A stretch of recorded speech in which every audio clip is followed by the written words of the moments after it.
movie patient, and welcome to Film Therapy. I am Brienne, also known as Miss Movies, also known as your film therapist. I am not a real therapist, but I play one on the internet just for this show. And today, my guest patient is Mark Tordai. Hello, Mark. Hi, how are you, Brienne? I'm doing well. How are you doing? I'm also doing well. The day outside is a little foggy and rainy, which I know because you live in Los Angeles. That's called weather. So Oh, sometimes it's not, the sun is not out all the time. Sometimes it rains and there's fog and snow where I live. So, oh my yeah, goodness. What is weather? I don't know, Wow. right? It is raining here today, though. I will have you know Oh, that. I do want to okay. say hello to Amy Gilroy and Randall Sands in the chat because they are here, and thank you for Hi. being here. Hello.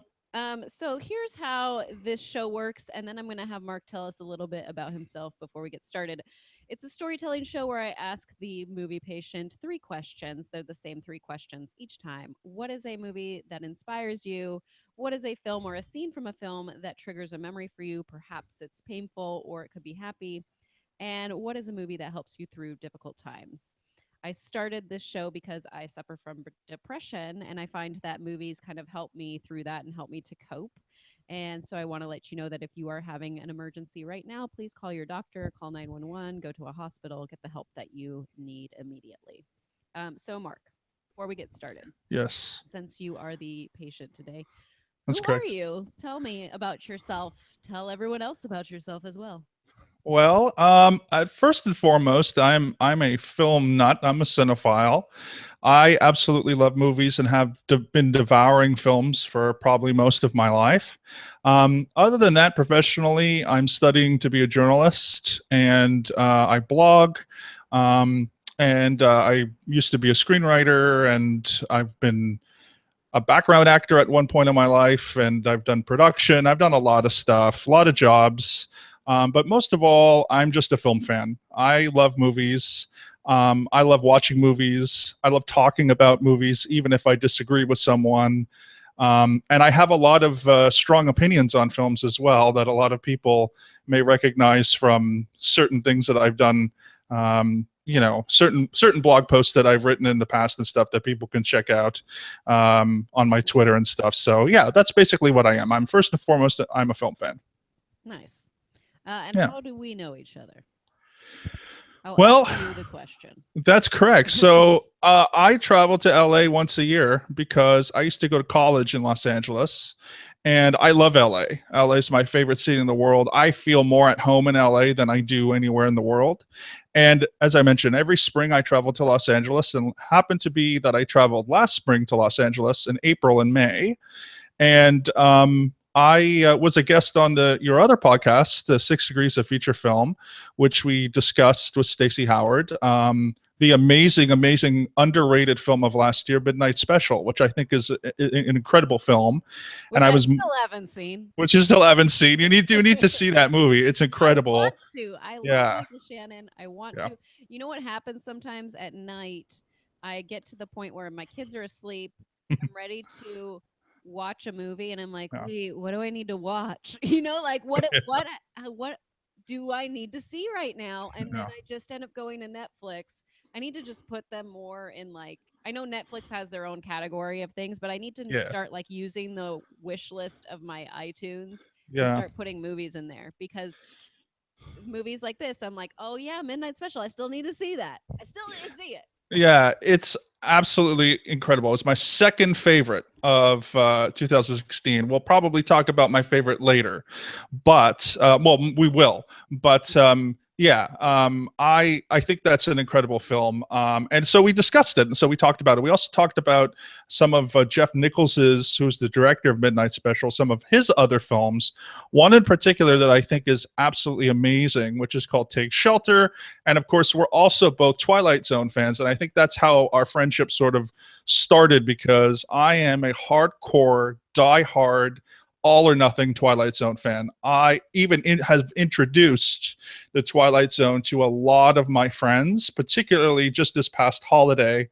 I introduced the Twilight Zone to my best friend Robin, and we watched like The Obsolete Man, which I think is a masterpiece. The Monsters Are Due on Maple Street, all these incredible Hmm. episodes that are so timeless. And that's what I love to do. I love to share my passion for film and TV as well. Nice. There is another person I know that's really into Twilight Zone that I was thinking of. They're not really that into movies, and I was thinking Mm-hmm. maybe I could do a Twilight Zone episode of film therapy, but be Twilight Zone therapy. Yes.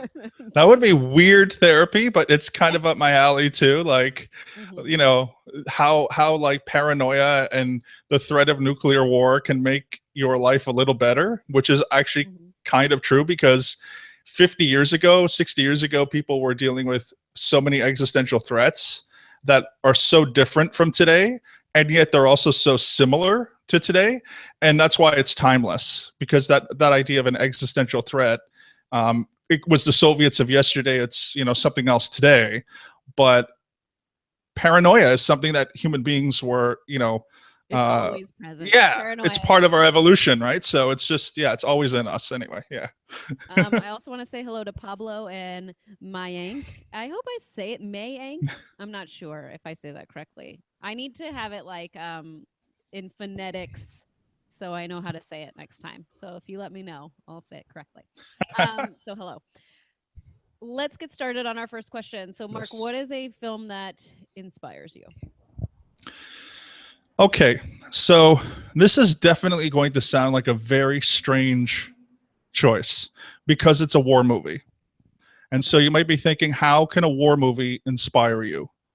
But for those who know me, there is one film that is at the head of the top of my list when it comes to every other film. So to me, there's this film, and then there's literally every other film for me that's just below. And Mm-hmm. that film is Platoon. I absolutely I more than love Platoon. I cherish it. I adore it. I think Platoon, for me at least, is the greatest film that's ever been made. And I've seen Citizen Kane, I've seen Casablanca, I've seen a lot of those older classic films. But it really goes back for me of how inspiring that film was and what it did for my life. And just to sort of be brief, I saw Platoon for the first time on TV when I was 13 years old. And I have always been a big history buff. I always did well in history. I always loved history. My grandparents survived Europe during the Second and First World War, so I was growing up with war stories. And when I got to around 18 and 19, my grandfather on my father's side, who was Jewish, growing up during the Second World War in Hungary, told me his war stories, and they were very, very brutal. I mean, he didn't hold back.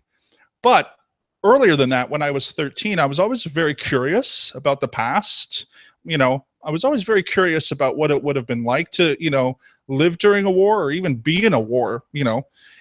And Platoon just hit me at that right time when I had never seen anything like Platoon ever. It sort of gets into the monotony of war, what people feel like, how soldiers live. And then on top of that, there's this incredibly emotional and powerful story about survival and finding meaning in life. And I have a very, very clear image of myself at 13 watching that whole film. And then right at the end, and I don't want to spoil anything because if you haven't seen Platoon, people have to watch Platoon. But there's a monologue that one of the characters gives, and there's a fade to white. Now, most movies fade to black, right? I had never seen a fade to white before. I had never seen, you know, these sort of editing techniques that were involved in this film. There's a score that's in this film that is beautiful and haunting and very melancholy. I'd never heard anything like that before. And I think just the combination of all those factors really, really inspired me. And I actually remember after watching Platoon for the very first time on a weekday afternoon in Toronto, Canada, where I was born and raised, I stood up from my seat and I said I wanted to make movies. I wanted to do something in the film industry. I wanted to write movies or direct movies or something. And so Platoon has literally inspired me to write screenplays, to make short films, to be a background actor. I've done grips, gaffer, catering, production assisting. Like, I write about movies. I watch so many movies. Literally everything from that point on, it literally changed my life. Like, Platoon is the reason why I basically am doing what I'm doing today as an almost 34-year-old man. Right. You And we know, all have those stories of absolutely, what the movie was that made us want to do this, want to talk about absolutely, movies, want to create things that have to do with movies. Yes. Um, absolutely. And for me, again, inspiration, not just, I think it's because I had never seen anything like it before. And by the way, there are some amazing war movies that I have seen afterward, like Apocalypse Now and Born on the 4th of July, which is incredible. But Platoon just hit me at the right time, basically. and is war, in terms of genre, like a genre that you go towards as something that you like, or your It's favorite genre? I would say there's a quote by the great Robert Altman who said that every great war film is an anti-war film. So if it's an anti-war film, I love it because, as I said, I grew up with that in my family. Both my parents protested the Vietnam War. My grandparents came to Canada to escape war, and as I mentioned, my grandfather fought in war. And they never wanted to. Like, my grandfather was part of the resistance in Hungary, so he wasn't a real soldier. He was just given a gun and told where to go, and he did his job to survive. Um, and my other grandfather escaped the Balkans because he had already survived 4 different wars before he turned 18 years old. So anti-war was kind of more of a theme of, like, why are people here? Why are they doing these things? And again, I don't want to talk in absolutes here. Like, I understand that there are, people who have served, out there who may be watching and stuff like that. So I'm not trying to get down on those things. Like, there is definitely an important part of serving in the military, certainly in America, where you have a lot of servicemen and women.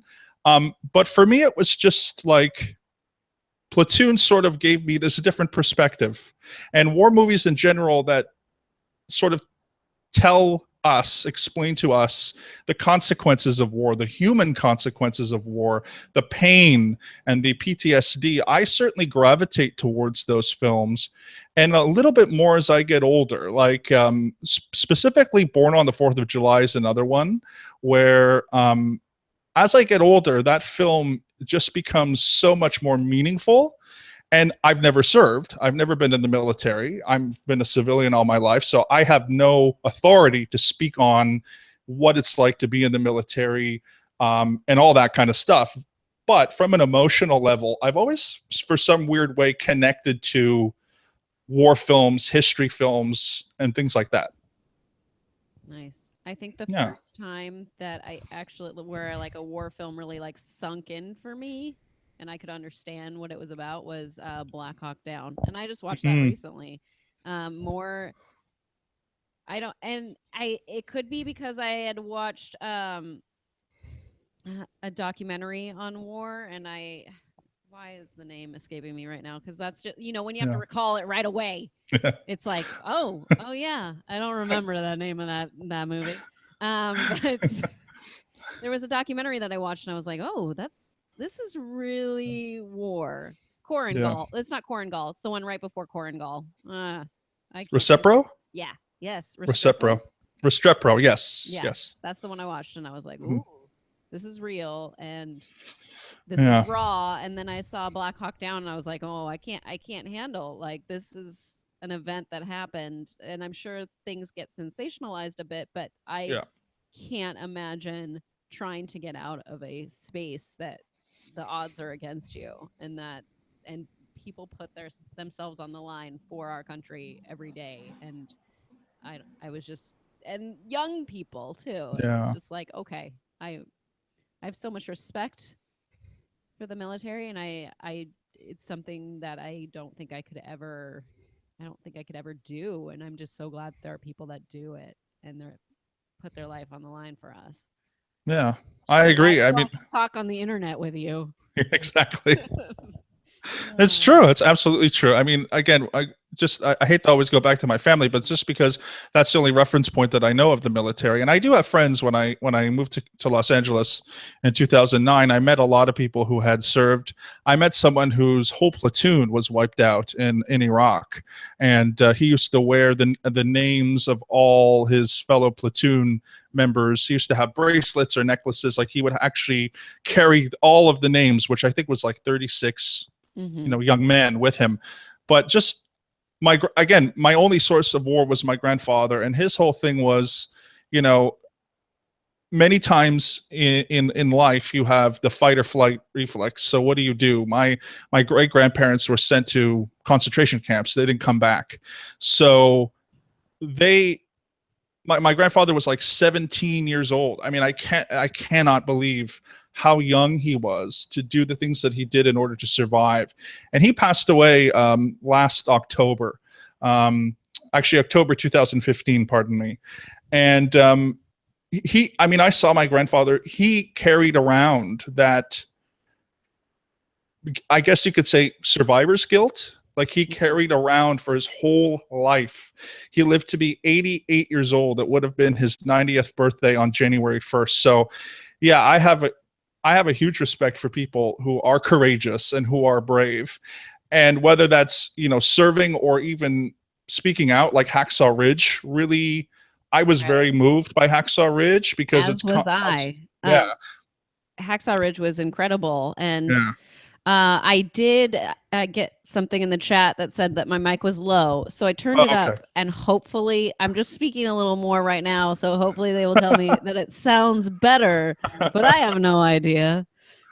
So, anyways, please continue, Mark. But no, so my other grandfather, my mother's father, was a conscientious objector during the Second Wow. World War, but he had to keep that hidden. And the reason he did is because he owned a small business. He owned a butcher's and a grocery store. And if people found out that he did not want to fight, and it wasn't grounds for religious reasons, it's because my grandfather had immigrated from Bulgaria.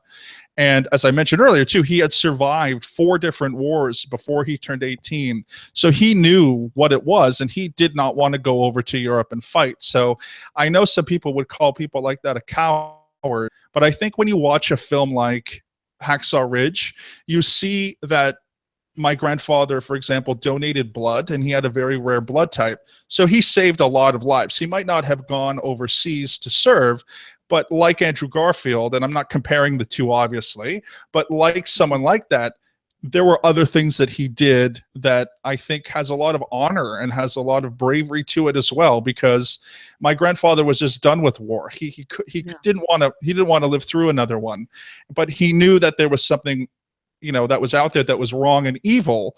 And so he gave blood, and I'm sure that with his blood he saved a lot of lives. Right. So I think that that's also a really interesting thing, that you can still be a pacifist and a conscientious objector. You're not a coward.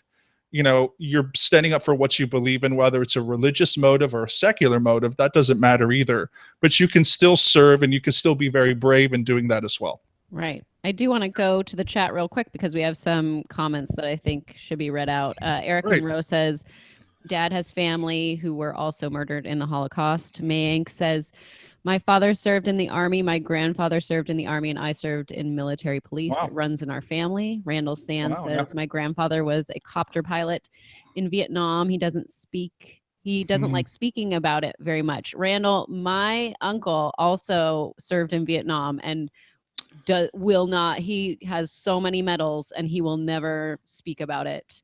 Yeah. So yes, That happens. My grandfather didn't open up to me until I was 18. And when he did, I recorded it. I'm very thankful that I was in film school at the time, and I had a digital video camera, and I have, I think, 3 or 4 hours of him telling some brutal stories of things that he did.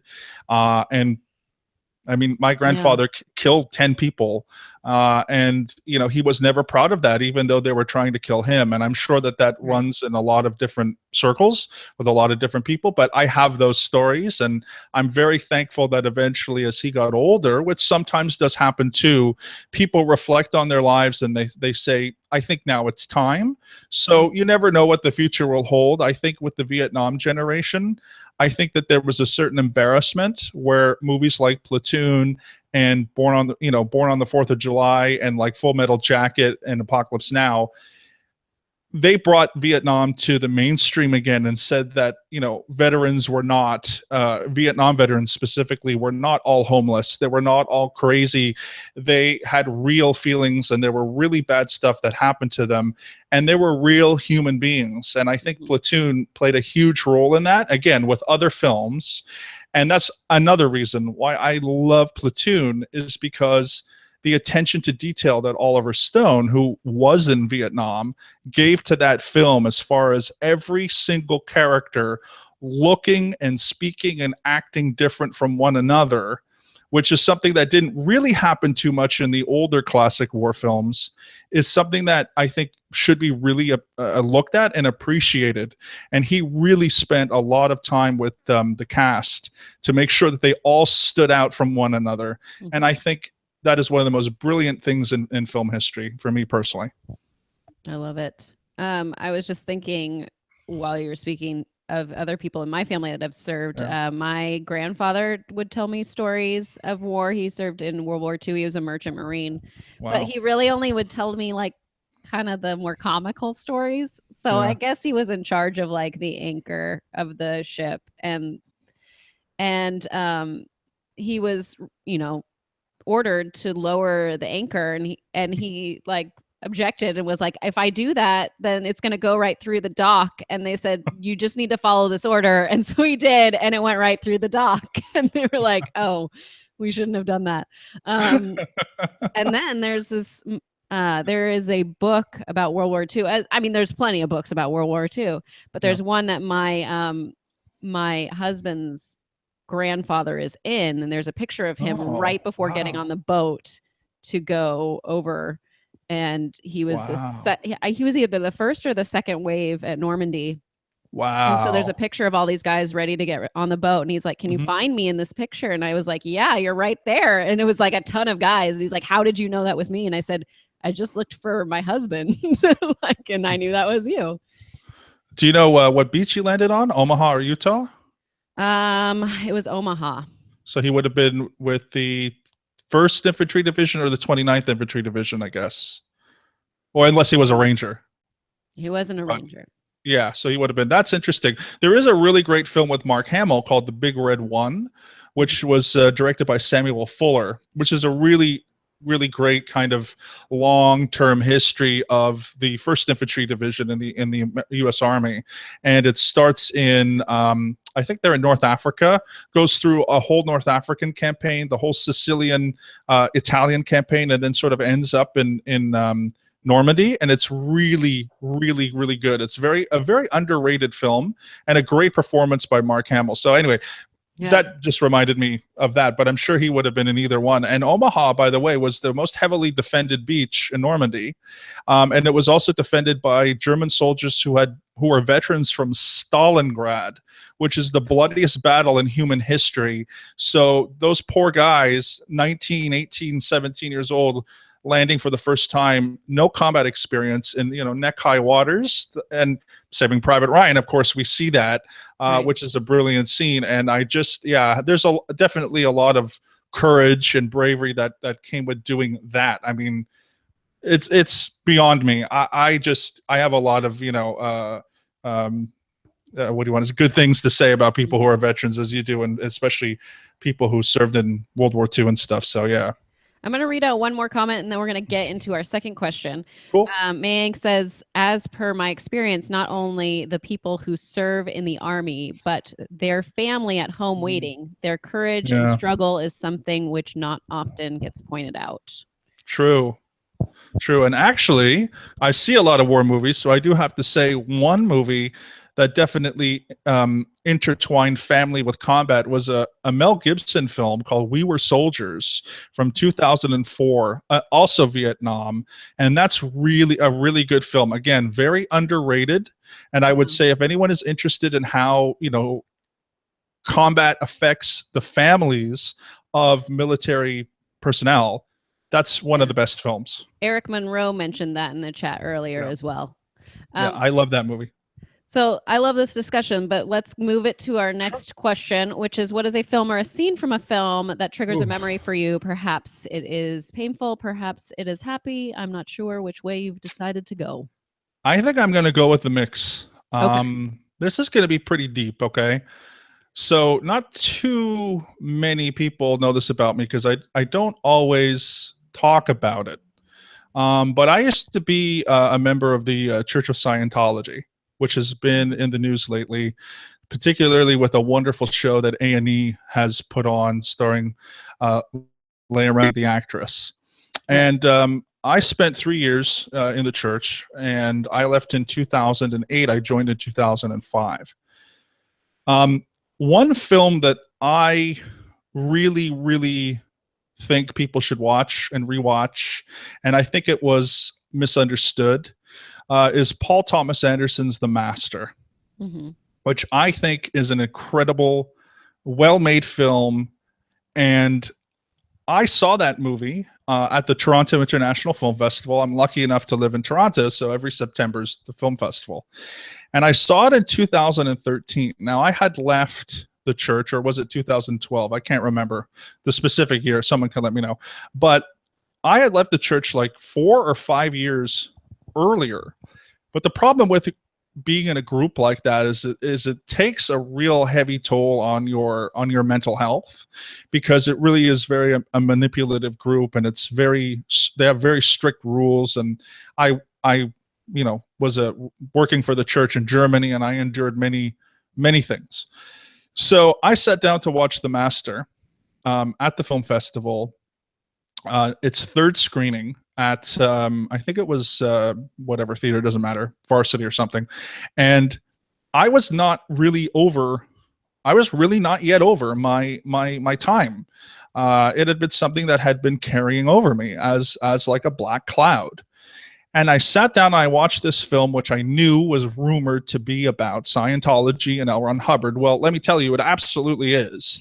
I mean, there's no doubts. If you had a doubt about it, I can talk for a long time, but it Lancaster Dodd, played by the late great Philip Seymour Hoffman, who left us way too early in his life, is definitely playing L. Ron Hubbard. But the very specific scene that really helped me get through something heavy and deep in my life was the second to the last scene. Freddie Quell, who's played by Joaquin Phoenix, which I think is his best performance ever, and he's a tremendous actor. He has a brief moment where he's separated from, or not a brief moment, an extended moment where he's separated from Lancaster Dodd.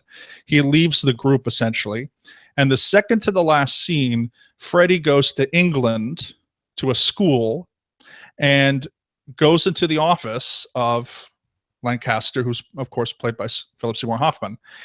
And in this particular scene, it's a scene of closure, is what it basically is. It's a scene, it's like a full circle. He comes back, he meets this person whom Freddie needs, and also Lancaster also needs Freddie. They need each other. And then the whole film, I think, is about two people, two heterosexual men who have this platonic friendship and who inspire each other. And they need each other because they're both lost souls. So during that scene, Philip Seymour Hoffman sings Slow Boat to China to Freddie, and they both cry. They're both very moved. And there's a point in the film when Philip Seymour Hoffman mentions that he knows the first time that he met Freddie, which is when they were soldiers in the Franco-Prussian War. And he goes into this whole thing about how if they meet in the next life, they'll be sworn enemies. And I don't cry during films. I had a childhood where I cried a lot because I was sick a lot and I had a lot of problems with learning and stuff. And so I used to cry a ton, but as an adult, I don't cry much. Particularly, I don't cry that much during films. And when I saw this exchange happening between these two actors, I cried. I started like really crying, like, not tearing up. Like I was not really weeping, obviously, but I was very moved. Mm-hmm. And what that sort of signaled to me in that scene was what I needed to do to get over my experience was to say goodbye to L. Ron Hubbard, because I had not done that yet. I had not emotionally moved on.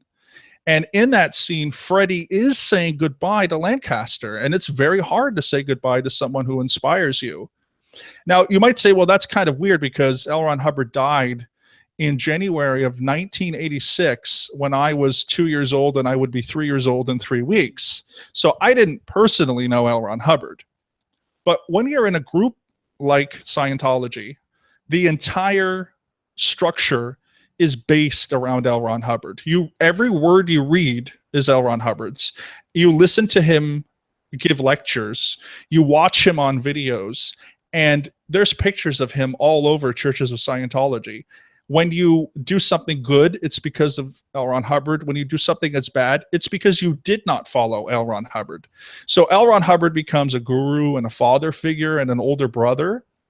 And I in that moment of watching that film, I said to myself, you've got to say goodbye. You haven't yet said goodbye to this man who definitely had a hold on you and on your emotions for a very long time. And I remember going home and saying, goodbye, Ron. Goodbye. And you will not have any more influence on my life. And honestly, I did that and I felt great. Now, I still have problems like yourself, Brianne. I do have depression and I've had problems after. I had problems before. I've had clinical depression all of my life. So when I'm depressed, it can take 9 months, literally 9 months for me to feeling awful and, not wanting to leave my house and not wanting to talk to people. However, in that moment, I feel that I really, really, really got over some of the feelings that Scientology was still holding on to me, still holding on to my emotions. And I felt very, very cathartic. And I've got to be honest with you, that would not have happened had I not seen The Master, which I try to watch as often as I can. It is a bit of a tough movie to watch because there's things in there that remind me of certain things that do make me emotional. But it is just an incredibly cathartic experience that I will never forget. And I implore people, if you have not seen The Master, to please watch The Master. Now, as a previous Scientologist, did you have his picture in your house? Do you have books that were written by him? Did you get rid of all of those? I don't know. I don't know how it works. So yeah, I did have a picture of L. Ron Hubbard in my apartment when I lived in Germany. I had all the books that I read, and I had only read books by L. Ron Hubbard. So I probably had, 12 books by him. I had lots of lectures from him. I probably had 24 or more lectures. Every day, we were encouraged to, specifically when I lived in Germany, because when I lived in Germany, I was actually a staff member. So I worked for a church. Previous to that, the 2 previous years, I was just a regular member, so I was a little bit more independent. But during the year that I was on staff, yes, everything had to do with L. Ron Hubbard. Which we would call Ron or LRH. So, which of course are his initials, right? So that's how he's referred to. So, everything would be about Ron. We would read about Ron. There are courses that you do in Scientology.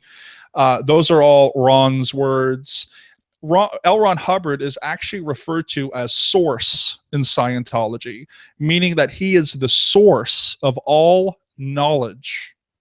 So that's a pretty serious claim to say when you are, an individual. So it was a very insular type group, and everything revolved around him. And everything revolved around his teachings and his doctrines and his practices. And we would do that, from the moment we woke up to the moment we went to sleep. So everything was him and him and him. So again, he becomes more than just a guru. He becomes, and to many of us like myself, I didn't have a very My father was not very active growing up because he worked a lot. And I think a lot of us who don't have active fathers look to L. Ron Hubbard and as a substitute because, for example, I had never known. I joined Scientology when I was 22. I didn't know how to shave. Okay, I didn't know how to tie a tie until I was in my early 20s, and that was literally thanks to L. Ron Hubbard from reading books about him on how I should tie a tie and shave my face. I mean, it sounds embarrassing, absolutely, but when you don't have a stable father figure who is around to teach you those things, you just go aimlessly through life. And Sure. then when someone shows you how to do it, I think you attach a little bit more precedence to that person. And that just happened to be Hubbard for me. And this was before YouTube could also teach you, right? Yes, it was. Yeah. Absolutely. Yeah. Because I think YouTube started around 2008 or so, and or maybe I'm wrong, but yeah, it was definitely because you're absolutely correct. I mean, it was also, by the way, very interesting for women because a lot of women were getting their makeup tips from like teachings from the church. There's a whole cleanliness thing and etiquette area within the church. And so a lot of female staff members would also say like, oh, I didn't know I could do my makeup this way. And then I read a book by Hubbard and he told me, he showed me to do it this way. So it's very, I would say in the end, it's very controlling, right? But it's also a little bit educational in another sense. So at what point did you like get rid of all of the L. Ron Hubbard accoutrement that goes along with Scientology? Was it Well, after the master or was it before the master? it was before. So once I left Germany, I actually worked in the church in San Francisco for 2.5 months, which is in the financial district right across from the Transamerica. It's the old Transamerica building. So I worked there and I left for various long reasons that are, obviously hard to get into, but I left on my own volition. And when I got home, I was still like a Scientologist for a while, even though I had decided to leave and I had left and I wasn't Right. going back. But it's still, and one day I literally threw them all away. I threw all my books away, all my courses away, all my lectures away. And that was also very, very cathartic and liberating as well, because that was sort of my first step to admitting I'm Yeah. not a Scientologist anymore. I have one last question and then I want to get into our final question. Of course. My last question for you is when you decided to leave, were there people that tried to keep you? Yes. The short answer is yes. I received a lot of phone calls from people who were working in the church because I had been a little bit vocal on the internet, for example, that I had left. I was going to leave. I was no longer involved. And I did get a lot of phone calls from people all over the world, Los Angeles, Florida, People you probably have England, never spoken to. Yes. never spoken to, just saying, what's going on? Why are you out? And the thing in Scientology is you're trained to communicate. You're trained that you always have to answer the phone. You should never ignore. So I would always pick up the phone and then go into these discussions of what had happened to me, why I had left. And in the end, I didn't feel like my grievances were being acknowledged in any way. And that only added fuel to the fire. So yeah, it was not, and it also was not emotionally an easy process to leave. But certainly what added to that was many people calling and wondering why I wasn't going and things like that. So yeah, definitely not an easy thing to go through. All right. Well, hopefully we can bring this up a notch because we are going to go to what is a movie that helps you through difficult times. So I'm hoping it's something that's happy for you. Yes, this is going to be a happy one, I promise. Okay. We're All going right. to end happy.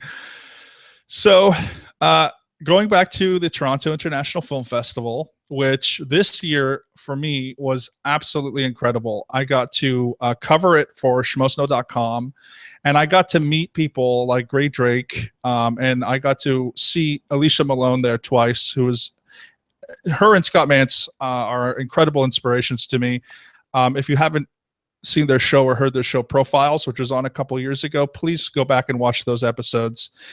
They really inspired me to become a journalist and go to school and things like this. So I have to sort of give a shout out to them. But last TIFF, my favorite film of the year was a year you've talked about, Brienne. I know you have mixed feelings. I think you're coming around to it. I know what you're going to say right now. It's La La Land. I adore La La Land. Now, here's the thing. So I lived in Los Angeles for 2.5 years. I went to Santa Monica College, and then I went to the greatest university. The second greatest university. The greatest university. The second greatest university. In Southern California, the University of California at Los Angeles, which I don't know if there is another university that's as good. There's one that's greater. Let's continue.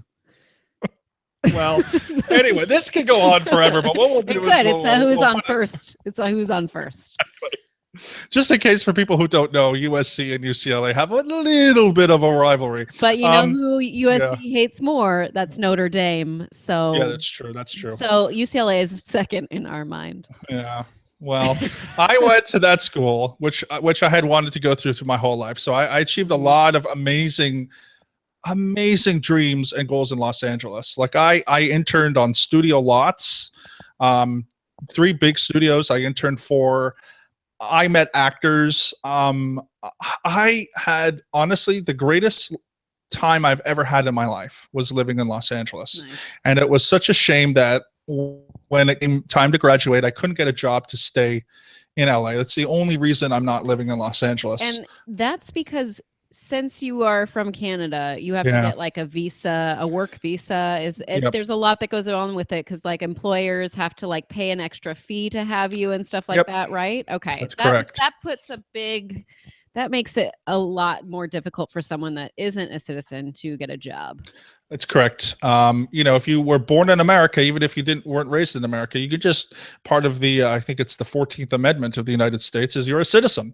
So you can just go and you can just live anywhere you want. And so I met people from Maryland, from Florida, from, all places all over, even from like yourself. Like I know you're from Northern California originally. So even from other places in the state, you could just move to LA.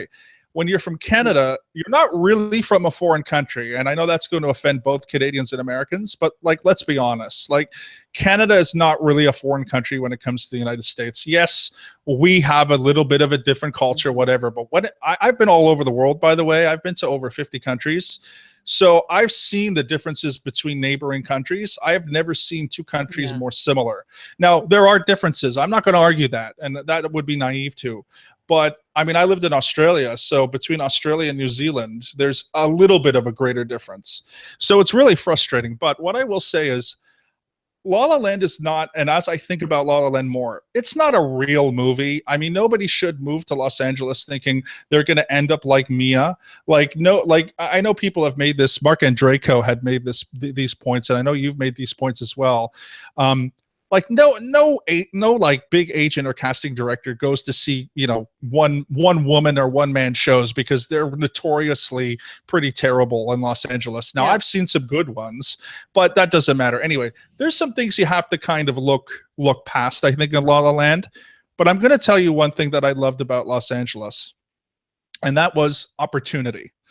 I've never in my life been given and worked harder to get the opportunities in the entertainment business like in Los Angeles. Toronto is a great industry. I've been on great shows here like Orphan Black and Suits and great stuff that's gone on here. I've helped with short films, but there's nowhere in the world, especially if you're like myself and you like to write screenplays or you like to be in development, there's nowhere in the world better than Los Angeles. And so what I would say is why I'm going to keep revisiting La La Land is not because it's a biography. It's because it gives me hope. It really, really, really does. Sure. And that hope and that optimism and that opportunity is something that I experienced firsthand. And I also do know many people who are struggling actors in Los Angeles. whom have found their way. They're all in the food service industry. It's true. Yeah, you want to honestly, you need an actor. You just go to like I don't know, any restaurant on this Santa Monica Promenade, pull somebody out. That person's an actor, or go to Melrose or whatever, and like, I mean, anywhere you go where there's a wait staff. Yeah, 95% of those individuals are actors. So anyway, I've experienced that hope. I've experienced that opportunity, and leaving that theater, I got to tell you, I see so many movies like yourself every year. It's to see a movie that just makes me feel happy and makes me feel like leaving LA, while it sucked and it led to a lot of depression. And I have a lot of friends in California that, again, I see every year, but I miss it so much. It's not to say that life is awful. It's just, I love the opportunities that I could have living in California, which also doesn't mean that I'm necessarily going to get them. But what's really interesting about me, what I want to sort of comment on, is there is struggle, and La La Land kind of does go through that whole struggle thing. And for some weird reason, So, I sort of like that. It does very briefly. That's very true. If it had been a little bit more, would have been more realistic. But that struggle to get noticed and that struggle for opportunity is really interesting, because I really experienced it a little bit, and it really motivated me to do something good. So anyway, that's sort of all I want to say about La La Land. Yeah. La La Land is a movie that I could argue both sides for, because I love it and I hate it both at the same time. So, I mean, but because I have that passion, I think that's important too. So I don't disregard it as like, oh, I hate this, but I can't say that. I don't know. It's hard. My feelings are mixed. My advice would be is, if you are an actor, watch La La Land, but understand that it is fiction. Understand that the way that Mia goes from point A to B to C is absolutely in some ways absurd. But if you are along for the ride and it gives you some hope and some inspiration, that's great too. It's just know that the vehicle by which they get to that final point is exaggerated. That's all. Yeah. That's all, and I would hope that people would actually look at that and see that, but I'm also scared that in the next 5 years or something, there'll be like 1 million people descending on Los Angeles. And it's all because now we have 2 NFL teams. Oh, that's right. right. On about how frustrating things are right now. Yeah. Well, I hate the traffic in Los Angeles. That's literally the only thing I hate about LA. I mean, literally everything else, when I'm in Los Angeles, like I'm so happy when I'm there. And even when I'm in traffic, there's something about it where I'm just like, wow, I'm in traffic in LA. It's so weird. I don't know. Anyway. That song I didn't love, but the rest of the numbers, by the way, I did like, and I do not like musicals very much. So that was another thing. This is the starter kit for musicals, because it's a musical for 2 numbers, and then it stops being a musical, and then it shows up again at the end. So anyone who doesn't like musicals is going to love this. Yeah, I love it. It's not a musical anymore. No, it just is like, because hey, what happened? When you sing a song, but you aren't dancing, and there's other people not dancing, that doesn't make it a musical. Or when you just dance and you don't sing, that doesn't make it a musical. This Miss Movies Rant has been brought to you by Damien Chazelle and the makers of La La Land. Once again, I still like this film. Let me remind everyone. I feel the same way about a lot of movies that I see the same way. It's like, there's something frustrating about Interstellar, and I don't really love that movie, but I've seen it so many times that I'm like, I have to watch this thing again. Like, I have to watch it again. Like, why do I keep watching this? I know it's going to disappoint me in the end, but there's something about the setup of that movie where I'm like, oh my God, this is brilliant. And then it disappoints me, but I have to see it again. So I get it, it's a little weird, but well, thank you so much, Mark, for joining me on this session of Film Therapy. Where can the other patients that are in the waiting room right now find you? Well, first of all, thank you so much, Brianne. You've been very kind to me, putting me on 6 Degrees and now this. You can find me at Mark Tordai. It's mainly because you won't leave me alone. That's true. I'm I do joking. email I'm you and joking. tweet you That's a joke. every day, I guess. Oh, I'm from Sorry, Canada. I What's a joke? interrupted No, you.